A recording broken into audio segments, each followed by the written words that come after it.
Mind the gap between the train and the platform. Please stand clear of the discussion doors. The next stop is Highbury Squad.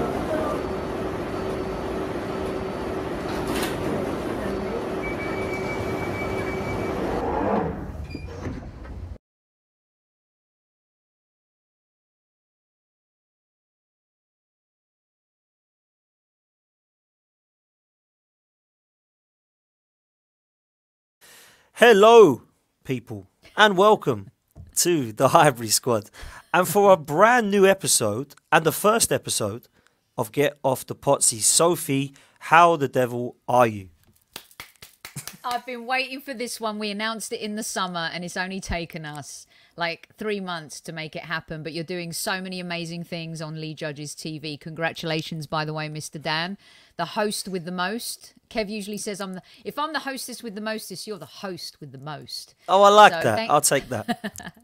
Thank you for joining the squad and the Fambassador series and being the host of this show. I can't wait. It's good stuff. No, of course. Listen, thank you for having me and thank you for allowing me this platform because I'm a fan of the show. I've been on as a guest a few times, but it's nice to actually host and to do something a little different, you know.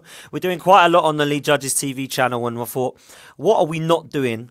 And I thought this would be something quite special. So it's called Get Off the Potsy. I'm your host, Dan Potts, and I'm going to be here monthly, once a month, talking about random stuff. Now, Get Off the Potsy means don't dither, make a decision. So each month, we are going to get off the potsy about a topic and about a subject. And for this special episode, we're going to keep it simple. Just to give the listeners a bit of an understanding of what the format's going to be like. We're going to pick the top 5, best 5 in order Arsenal players ever, right? Both of us, Soph, me and you, we're going to talk about them, why we've gone from, why we've put them in that order. And then there's going to be something a little bit special, which I'm going to do towards the end of the show every month, which is going to highlight Get Off the Potsy. Something different every month, something different to talk about every month. And the first one I think is quite a good one, which I think is on the tip of every fan's tongues at the moment. So we've got that to come till later. So we're going to go with our kind of top 5 players. We're going to go from 5 to 1, Soph. Okay. All right. And I'm going to go first with my 5, then you're going to go with who you want to pick at 5, and then we go from there. We'll see how close we are to each other. We might have 5 different players, but I'm sure we're going to have very similar players, and maybe 1 or 2 slight different orders or slight different players. So I'm looking forward. And I must say, for the listeners, we do not know who we're picking here, right? No, so Sophie I and have no idea. Yeah. We've not spoken about this, so this could go horribly wrong, or it could be fantastic content. So something a bit of a laugh, you people. Get off the potsy. I've asked Sophie, and I've got my number 5. The top 5 players for Arsenal. Without further ado, in 5th place for me. This is going to shock you, Soph, right? This is going to shock you. In 5th place, I have gone for Mr. Arsenal himself. None other than Mr. Tony Adams. And some will be screaming, saying, what? 5th? Who the hell have you put in the top 4? Because he was that good. So I've gone for our captain, one of the best that I've seen in his position, not just for Arsenal, I think for England as well. An outstanding defender, old school, brilliant leadership, fantastic captain, Mr. Arsenal. To captain the club that young of an age was outstanding. But for me, I think that he was so important in that back line that everyone got credit for, rightly so, under George Graham. But I felt that he was so important, and without him, I would question whether that back 5 would have been as outstanding as it was. And that might be an unpopular opinion as well, because I was a massive fan of Keown, Baldy, Dixon, Winterburn, and of course David Seaman. But I think he held that back 5 together through his leadership skills and through his quality. So for me, I would have to say Tony Adams in 5th place. I am going to stick with it, but I'm happy for you to discuss. So what do you make of that first before you tell me your fifth choice? Are you shocked by that? Look, no, not at all. He is Captain Fantastic. He's an absolute legend. He recently celebrated his birthday. Let's have a little look at him right now. Mr. Tony Adams. You know what I love about him? He overcame adversity. He had to really change his life. What he's done beyond the pitch as well is incredible. But he was the wall. He was the warrior. He was the man that brought, you know, players together. He was a leader of men. And to be captain under George Graham, I don't think that's easy, Dan. I really don't. So I love your choice at number 5. Tony Adams, an absolute legend of the club. And let's just say that maybe I'll give something away, but maybe I'll have him a little higher than you. Hey, and now do you know what? I was hoping that because I don't want to be the same as you. Otherwise, it would make it for a very boring debate. So come on then, let's come over to you. I've gone for Tony Adams at number 5. Who's your number 5 all-time Arsenal great? Okay, so this one may surprise you a little bit. For me, I think he was the kind of player that had the razzle-dazzle early on. He had some incredible hairstyles as well early on. It's not Charlie Nicholas, by the way, he judges. It's absolutely not. But, you know, for me, when I was growing up, I loved watching him play. He had flair, he had panache. And I think he was one of the first of the creative players that really brought a sense of difference to English football in terms of the league and stuff like that. So for me at number 5, it is the great number 7, Mr. Liam Brady. Dan, what a legend, what a player, how exciting. Whenever he got the ball, you always felt like he was going to do something so different. So he was like an artist, a football artist. Some players, when they have the ball at their feet, they just do really, really special things. And for me, Liam Brady was that guy. Thoughts? Yeah, it's a great shout, to be fair. And I knew this was going to happen. You're going to sit there and think, oh, Christ, why did I not think of Liam Brady? And do you know what? I did think of Liam Brady. It would be wrong for me to say I didn't. And I suppose the reason I couldn't go for him is because I literally have no live experience of Liam Brady. I'm just too young. And I can only say that the first time I sat back and said, wow, about Liam Brady was when I saw the 79 FA Cup final. Totes. And I thought, why is he better than everybody else on the pitch? Like, that's nonsense. Like, why is he was like the Messi on the pitch and everybody else was just the ones that everyone said, oh, did you see him play? Did you see him play? Who's that guy? I don't care about the others. Who is that guy and why is he 10 times better than everybody else on the pitch? And that for me was why he was so great. And, you know, you saw the goal against Spurs, which will always be remembered. It was an absolute outstanding goal. Still one of the best goals that some have said they've ever seen. And people talk about how fantastic he was in the centre of that pitch. And what I love about players is the kind of the puppet master pulling the strings. And I think that's what Liam Brady did for most of his career, certainly at Arsenal, but also in his footballing career. So I can't say that's a bad shout, Sophie, if I'm honest with you. And I think some of the listeners will be 100% agreeing with you, particularly those that watched him in the 70s, because I think he was by far our best player, hands down. So I'm with you there. I think that's a great shout. So coming on to number 4 now. And some will be yelling at me again with this one. Number 4 is my favourite ever Arsenal player. Why is he at number 4 if he's your favourite ever? Because he's not the best player. Because he's not the best. Oh, okay. All right. Unfortunately. Okay, that's fair. I mean, listen, I don't think he's a half bad player at all. But some people I don't think give him enough credit because of 2 other players who I'm sure both of us will probably mention. But it is Ian Wright. I've gone for Wrighty. Yeah, Ian Wright was an outstanding footballer and an unbelievable striker. And his records prove it. So I don't think anyone can sit there and say that is a harsh decision to put him in the top 5. I think he was the reason, or is the reason I support Arsenal, was a goal-scoring machine. And he could score all sorts of goals, Wrighty. You know, people think he was just a fox in the box. Wrighty could score them from outside the box, inside the box, with his left, with his right, some even with his head. So, for me, he was a player that deserved a lot more credit than he's got. And I think that, you know, they got the great picture there of him when he scored the 179 ahead of Cliff Bastion. And I don't think anyone thought at that moment that I think everyone thought he was going to be the greatest striker that ever lived at Arsenal because of that. Little were we to know that there was a couple more potentially that could compete with it at the time. But I feel that he gets a lot of unfair I don't think criticism. I think he's brushed aside in comparison to some of the other centre forwards at Arsenal. And I thought he was outstanding. And I do say that he's one of the greatest strikers ever. And I do put him in the top 5 Arsenal players ever, in 4th place. And I stand by it. What are your thoughts, Sophie? I love it. I agree. I was there when he broke Cliff Baston's record, and it was amazing.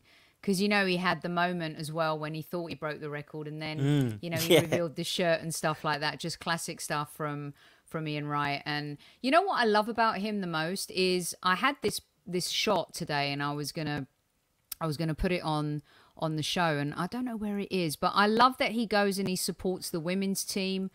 He was posing with Maria, the legend, the other day. He stayed ingrained with the club. You can tell that he's got a passion for it. So not only has he been one of our greatest goal scorers, and to be honest with you, Dan, you may be surprised, but for me, my number 4 as well is Ian Wright. And I love this moment more than anything. The look on his face, the euphoria, that moment, being at Highbury, that team, those players, that era, it was just super, super special. So you and I have the same player at number 4, Ian Wright, an absolute legend of the club now, always. And what he's doing off the pitch to keep the Arsenal legacy going is absolutely incredible. I think you're spot on in terms of the character as well, and that's something I certainly didn't say and should have, because I think that there's always players you love and there's always players you accept are exceptional talent. I don't think we've had a character like Wrighty around the dressing room. I don't think we ever will get one again. And I think that, you know, we only have to speak to KC about how great of a partnership it was that they formed, but also what a great guy he is and what a character he is. And I'd love to meet him. I've still not met him, and he's my absolute idol and hero. So when I do, I'll probably lose my head and mess up my lines and be a nervous wreck when I do meet him. But I'd love to. I met him in Russia, in Moscow at the World Cup. And I couldn't believe it. So I was there for non-footballing reasons, but ended up going to the football. So I was there on a work project, and it's incredible. It just so happened that I had to be in Moscow and St. Petersburg, and I walk into the hotel one night, and I want to go into the bar and grab a drink with my then boss. And sitting at a table is Ian Wright, Lee Dixon, Martin O'Neill, Roy Keane. Oh, God, I'm having a brain fart. The Uruguayan player who was playing for Manchester United back in the day. Oh, gosh. It will come to me. Diego Forlan, Lothar Matthäus, and Mark Clattenburg. Random, but how the hell can you get all of those in one place at the same time? That's impressive. I bought them all a drink, Dan. I had to. I mean, there's no way Lee Dixon and Ian Wright are sitting there and I'm not buying them a drink. And No. It was amazing. And they were amazing. You know, incredible people. And just when you meet your heroes, sometimes it can be disappointing. But I tell you something, they never disappointed. And that's lovely to hear, because obviously my biggest fear is that I'm going to meet Ian Wright, he's going to ignore me, walk off and say, see you later. No way. Do you know what I mean? I know, listen, I'm not saying he would, and I've not heard any stories to suggest that would happen. But you know, you always have that fear, don't you? You meet your heroes, you say, please don't let me down. And, you know, meeting Kev for the first time, I was a bit like, what's he going to be like with me as an Arsenal fan? Absolute legend, you know, we're good mates now. So I just want to be in that kind of, always in the back of my mind, is Ian Wright going to be a good guy? And everyone that's met him says he is. So I'm a huge fan and love the guy and still do to this day. And he's the reason I support this football team, because he was the first footballer that I fell in love with. And he was actually at Crystal Palace, believe it or not. And then he moved to Arsenal, and I started to watch Arsenal from there. So that was how I got into football and into Arsenal Football Club. So that's my number 4 and your number 4. Yes. Amazing. I didn't think we'd get a snap, but we have. So fair play. Moving on to number 3. My third best Arsenal player ever is Mr. Patrick Vieira. I didn't realise how much we would miss Patrick Vieira, because when I don't know if you remember, Soph, but in the unbeaten season, we lost Gilberto for a few games and we really missed him. Like, we really missed him.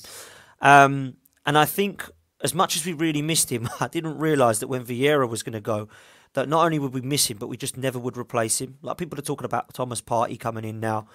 He's not Vieira, is he? He's a a wonderful footballer, Thomas Partey, and I know we haven't seen the best of him, but he's fantastic. But we've had some poor players to try and replace him over the years with Denilson, and I like Diaby, but always injured. Song, Coquelin,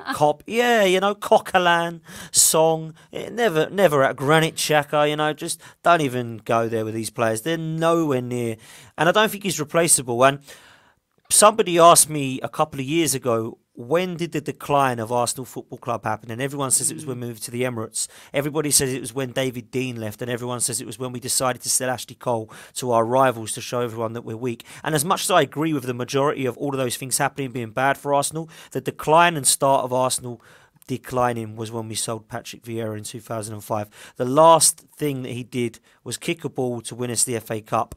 And that was the last time that Roy Keane and Patrick Vieira would play for Arsenal and Manchester United. And I think it's fitting because I love the guy, and I think that he's still one of the best players to play for Arsenal. That's why he's in third place, a monster in the middle, the only player to come up against Roy Keane and give him, what's worth. An unbelievable footballer that could do everything with the football. We're not just talking about tackling here. We're talking about on the ball. He could score goals. He could link in play. He could get involved with his presence and he can get stuck in. But he just provided us with such cover and such understanding, whether it was Emmanuel Petit or Gilberto Silva or Edu or Ray Parlour.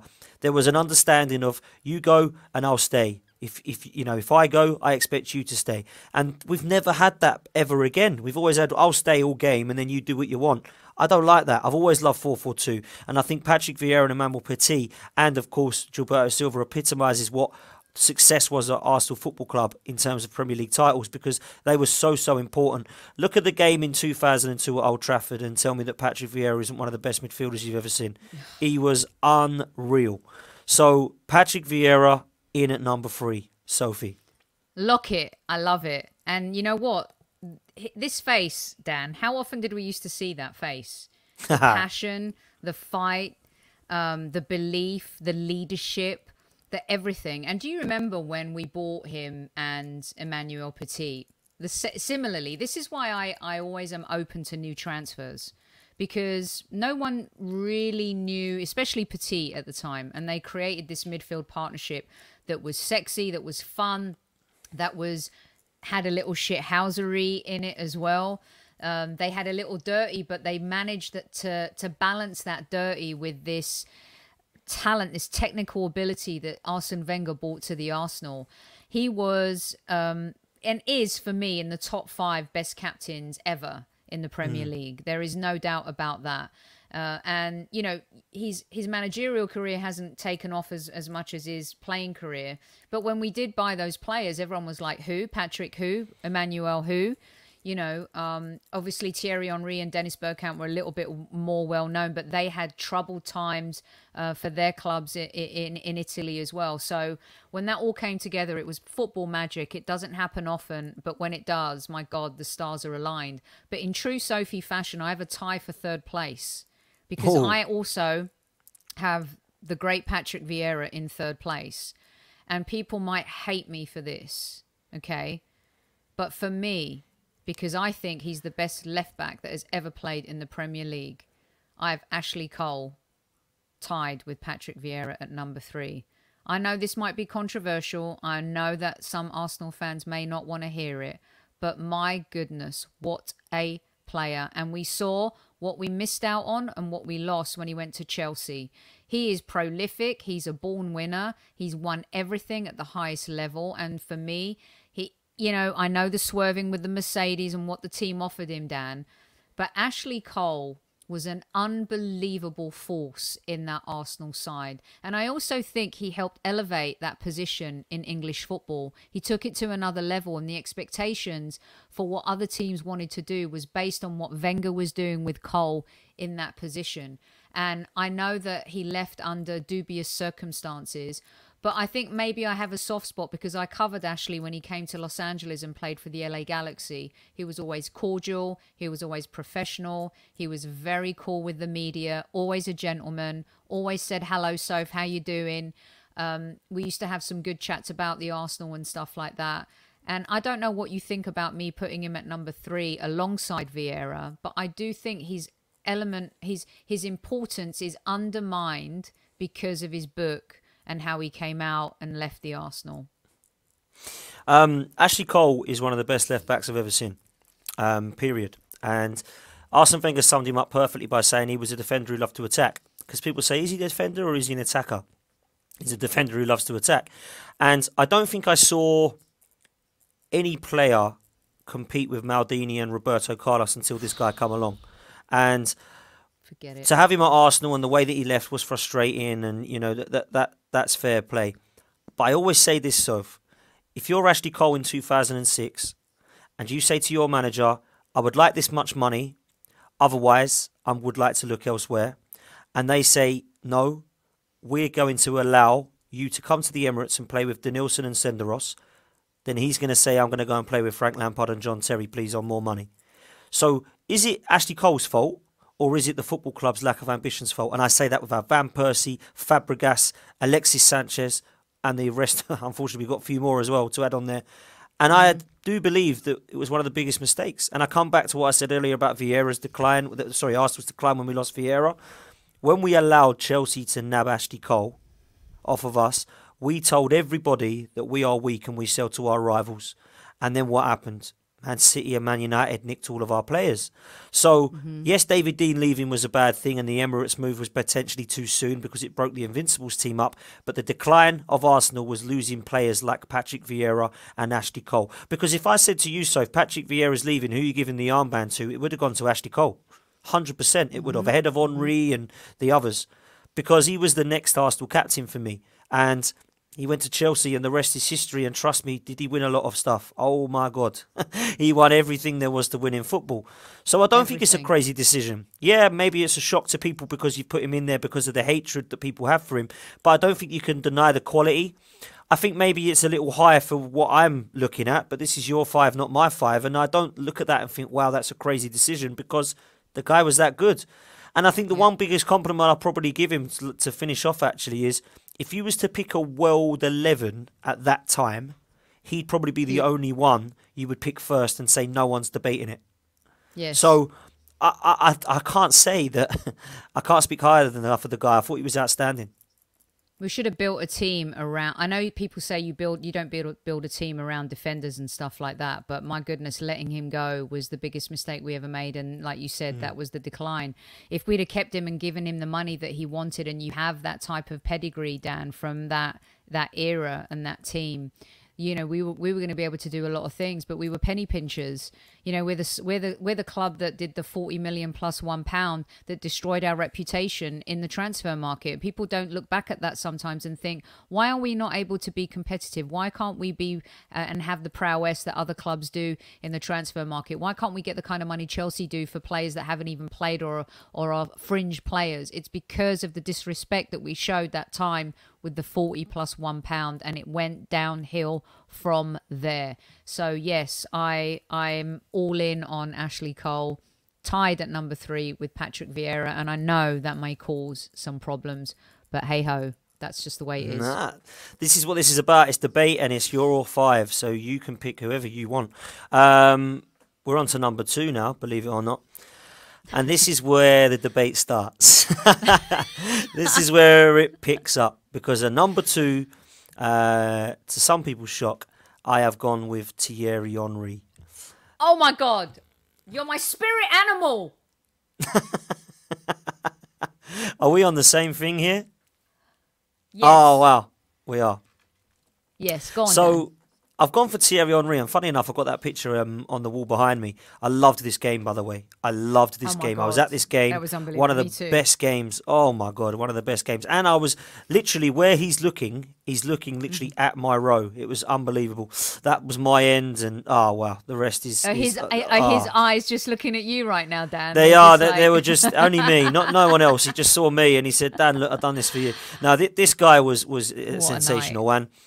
It was an unbelievable night. And at the Emirates that night, and also the first year at the Emirates where he scored the last-minute winner against Manchester United, are still up there with 2 of the best goals I've ever seen at the Emirates Stadium. And maybe even live, to be fair, at Arsenal's grounds. So those two for me, fantastic. But let's not take away the fact that this guy was probably one of the best strikers that anyone's ever seen. You know, people talk about Ronaldo as in R9. People talk about the likes of Pele, Maradona. And there's different brackets of footballers, isn't there? You've got the special, you've got the untouchable and the invincible. And for me, this guy is just everything you want in a striker. If you was to paint the perfect striker, it would probably be Thierry Henry. So if you're talking about goals, the best that Arsenal's seen on paper and stats back that up. Every single goal you can think of, this guy can score, whether it's flicking it behind him, whether it's back heels, whether it's scissor kicks, whether it's, you know, strikes from outside the box or inside the box. This guy could do it all. And Paul Merson summed it up for me when he said that the best way to describe Thierry Henry is if you're playing football at 17 years old and everybody else on the pitch is 11. Because that's what he looks like when he's playing. He looks like he is way too... He's like the big kid at school who just runs the ball around everybody. And everyone's like, sir, he shouldn't be in our year. Like, he's 4 years ahead of us. No, Henry was so good.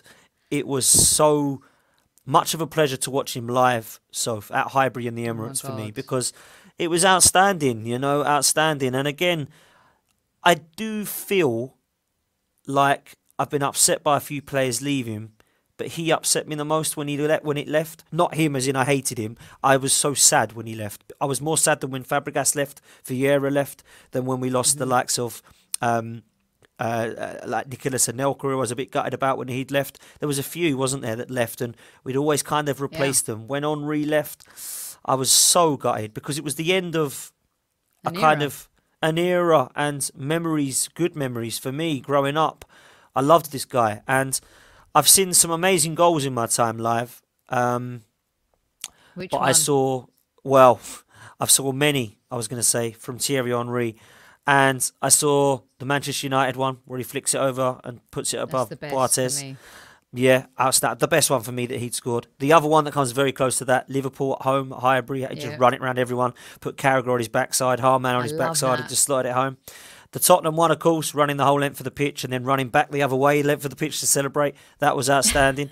And I've seen some amazing goals from him, but I've seen some amazing moments. And I think what he doesn't also get credit for is that for every goals that he scored, for every 20 goals that he scored, let's say, he managed to get 10 assists as well that season. And that was what I loved about him, is he was so unselfish when he needed to be, or sometimes when he wanted to be.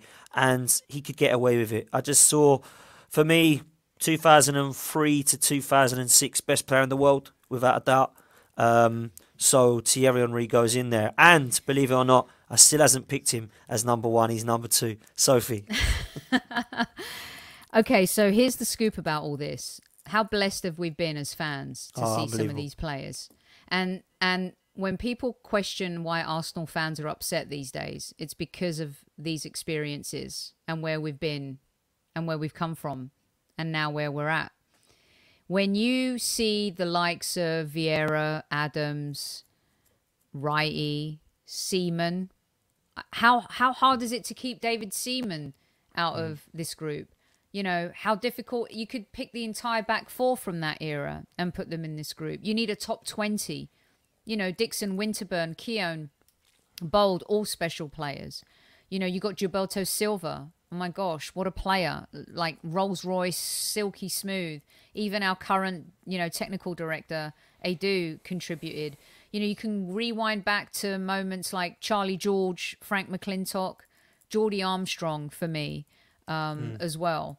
And, you know, these are players that have endeared us to the fact that, you know, that's how we became the Arsenal. And it is so hard to go through these hard times because of where we've come from. And Thierry Henry is the epitome of success. Honestly, Dan, I don't know if you agree with me, but I think that he should be in the bracket and the conversation of maybe like one of the greatest ever, because he's won everything at international level. He's won the Champions League. He is a sublime player. I was at that game where he scored the goal against Man United, and I literally was like this. Mm-hmm. And he did that against that Man United team. And that rivalry with Vieira and Henry and Keane and the team that we were then, is the reason why the Arsenal fans want that back. And he was the nucleus of all of that. I've never seen sexier football than him. And I know it's bizarre, isn't it, that he's not our number one. It's hard.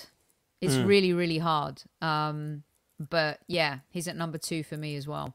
Sensational player. Yeah, and I think as well with Thierry Henry, you can tell he loves Arsenal. And that's always important to me. You know, you only have to look at Monday Night Football a couple of weeks ago where he's talking about his, you know, trying to take over with Daniel Weck and how they're serious about it and how that I just love it to happen. I don't care if he hasn't got as much money as Kroenke. He cares so much about this football club, and he would have the best interests of the club at heart. Something I honestly can't say we have at the moment. But we're moving on to something else there. So for me, number 2, both of us, Thierry. Again, we've clashed again, which is great. Thierry Henry. So number 1, Soph. I imagine we've gone for the same player, but it might be a shock. You never know. I've got 2 at number 1 because that's just how I roll. Okay. Fair play. You can do that. I'll let you.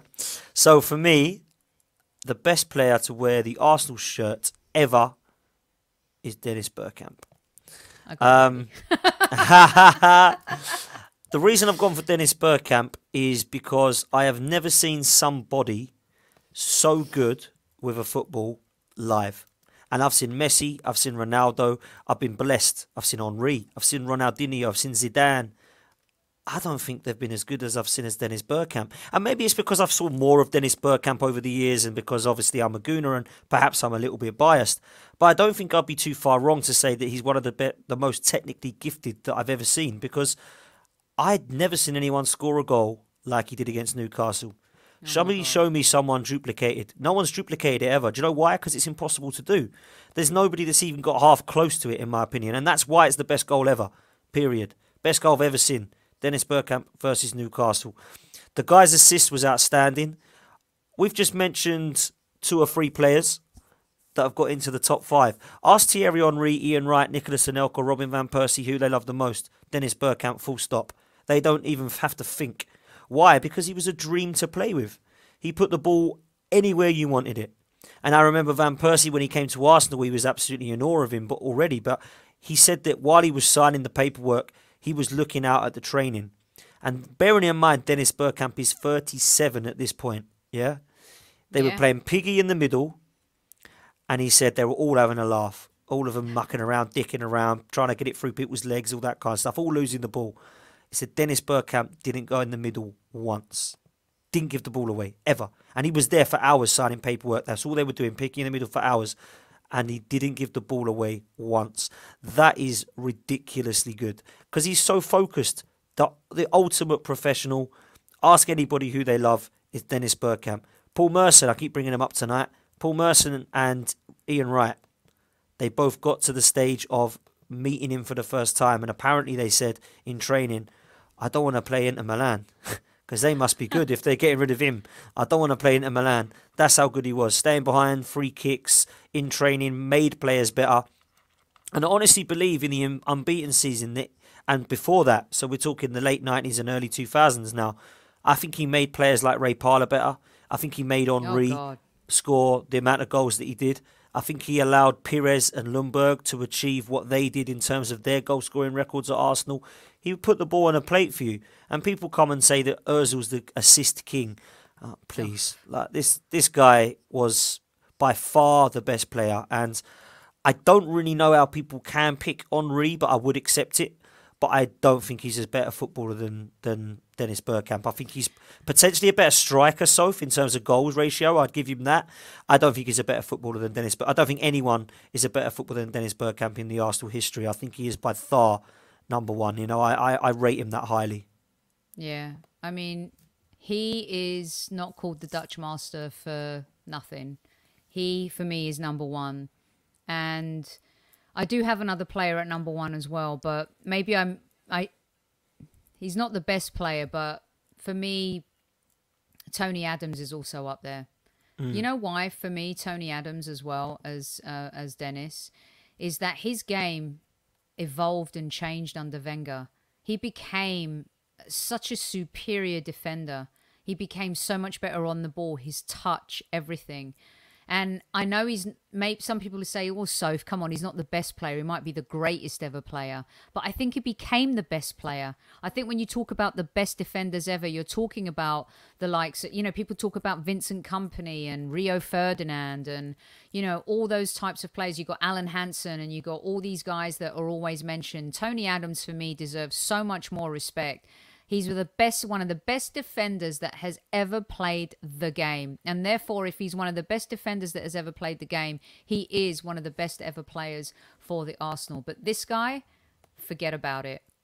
I mean, these two together, when you see that and you see this image, Dan, they were so special. And Dennis did it with Wright and he did it with Thierry.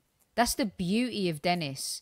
He came to the Arsenal a broken man from his Italian experience. And he became one of the greatest players ever that the game has ever seen. And I don't even know how to add to what you've said. His touch, his pass, the Leicester goal as well. Unbelievable. The Newcastle goal, I love.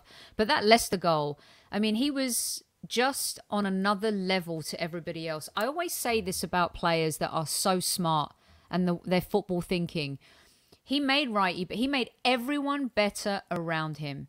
And that is the mark for me of a great player. And also he did it over a period of duos.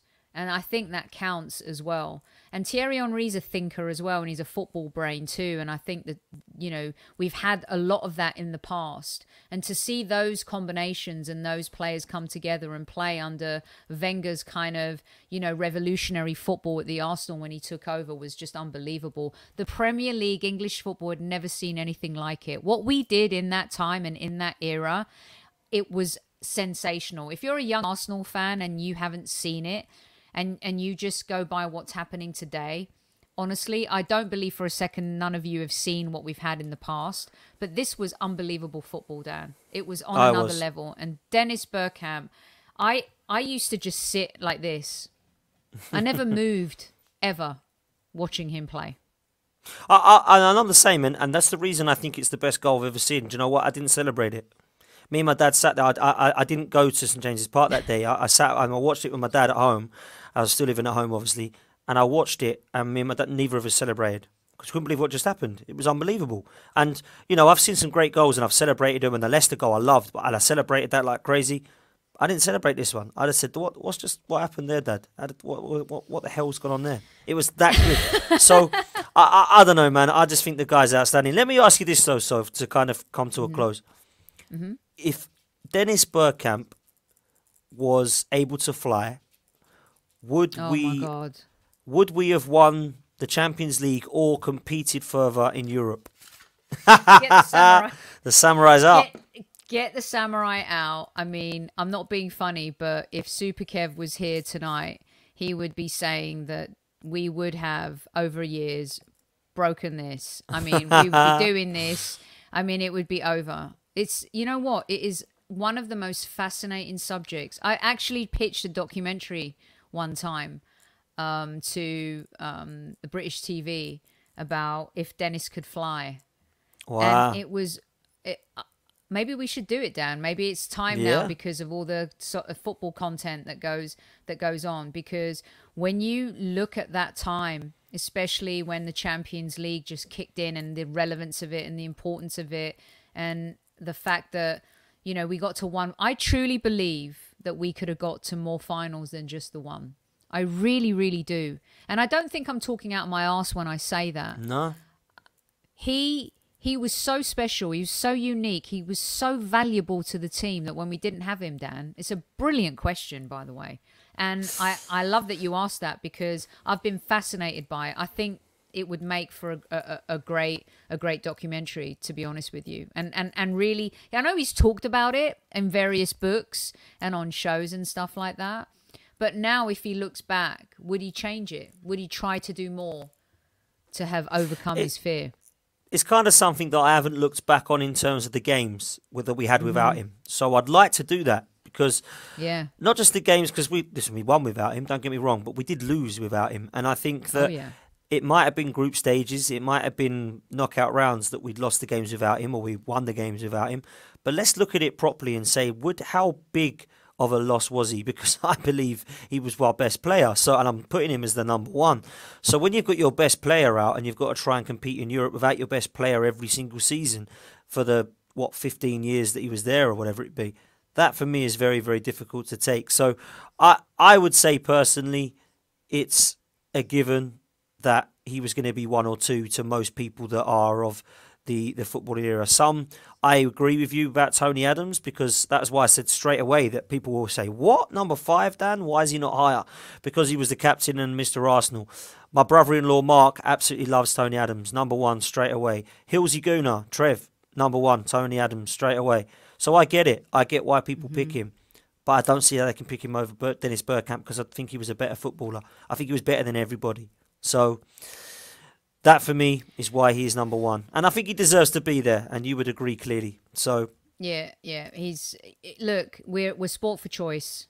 I mean, you could some fans generate, and it's generational. That's the beauty about Arsenal. Like I said, some people would have Geordie Armstrong, or they'd have Frank McClintock. They would have Charlie George, Charlie Nicholas. You know, some fans might have Santi Cazorla in there. You know, there are some Mesut Ozil fans that would say, like, he's the best that we've seen.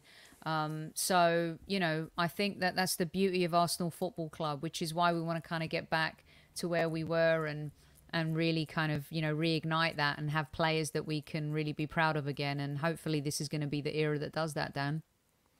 Yeah, I think everybody hopes that, that's for sure. Let's have a quick rundown then before we do the Get Off the Potsy question at the end. In 5th place, I've gone Tony Adams. In 5th place, you've gone Liam Brady. 4th place for me was Ian Wright.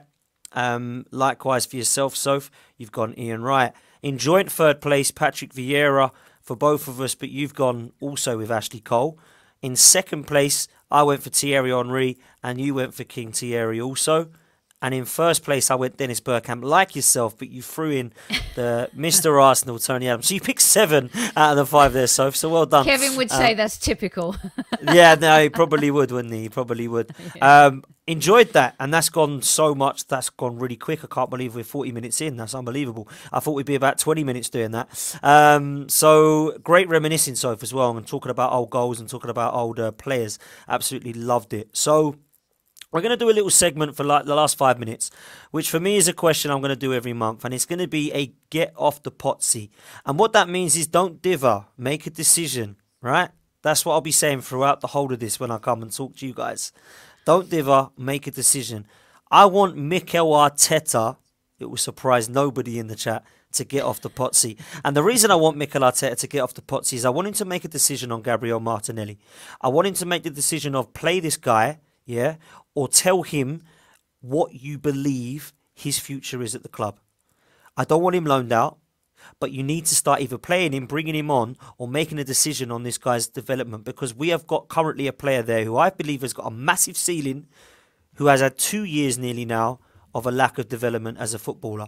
And I saw him under Unai Emery scoring 10 goals in League Cups, in Europa Leagues and in league games, coming on against teams that were better than us by far back then even, and doing very, very well and looking like one of the better players. And of course, we all remember the solo effort at Stamford Bridge where we were all raving about him. There was no Sackers or Smith Rowe talk then. It was all Gabrielle Martinelli. Where's he gone? Why is he not playing? Mikel Arteta, get off the Potsy and make a decision with this guy. Soph. Boom! I love it. I want it. I want some more of it. Gabrielle Martinelli, last season, Arsenal fans were screaming, why isn't he starting? Why isn't he being given chances? He's the next coming. He's the one of the future. 8 million euros. What a steal. What a buy. What a talent. And now here we are, where some Arsenal fans are talking about loaning him out and that maybe he's not ready and all this rhetoric, Dan. I just don't get it. He's a player that can contribute, and in a time when we can't score goals and we can't create goals, why is this kid not being given a chance? We've got the Premier League, we've got the FA Cup, we've got the League Cup. I hope that he plays against Leeds in the League Cup. I hope he's given a chance. I totally agree with you. Your first Get Off the Potsy is bang on. There we go. Let us know what you think in the comments, people. Gabrielle Martinelli has to start playing football for the Arsenal, in my opinion. Soph, this has been a real absolute joy, to be honest. I've loved it. I love it. And I can't wait to do this again. So we're going to do this once a month, and it will be advertised, and we're going to do top fives, get off the Pottsies differently every month. Please get involved, guys. Throw in the comments who you think your top 5 Arsenal players are ever. And there will be a different Get Off the Pottsy every month. I can't wait. Soph, it's been a pleasure. Thanks for having you so me, much. Dan. Well, listen, it's a pleasure having you and a pleasure you allowing me to do this once again. So I do thank you for that and thank everyone for listening. Until then, we will see you next time, squaddies.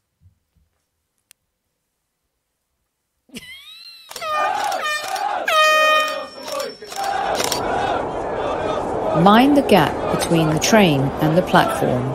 Please stand clear of the discussion doors. The next stop is Highbury Squad.